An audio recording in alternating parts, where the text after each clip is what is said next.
Ղուկասյանի կալանավորումը ապօրինի եք համարում ընդհանրապես տեղի ունեցող զարգացումները ինչ Վարդան Ղուկասյանի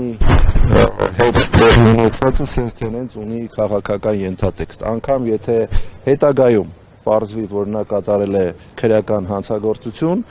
անգամ այդ պարագայում sense թե հենց Վարդան Ղուկասյանի կալանավորումը եւ հետապնդումը ունի քաղաքական ենթատեքստ, բայց հաշվի առնելով այն մեղադրանքը, որը ներկայացվել է իրավապահ մարմինների կողմից Վարդան Ղուկասյանին, այս պահին զերծ կմնամ կոնկրետ գնահատական տալուց, տեսնենք ինչ զարգացումներ կլինեն, նոր դրանից հետո հստակ կխոսենք դրա մասին։ Տեսնում եք, թե ինչ է լինում ընդդիմադիր ընտրված համայնքի ղեկավարների հետ, ովքեր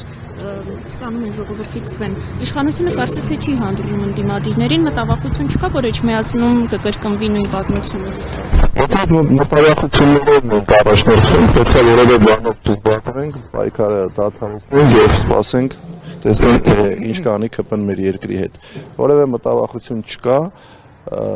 ելի եմ ասում, մենք շատ ամուր ենք, շատ վստահ ենք մեր հաղթանակի մեջ ու ինչ ուզում է անի իշխանությունը,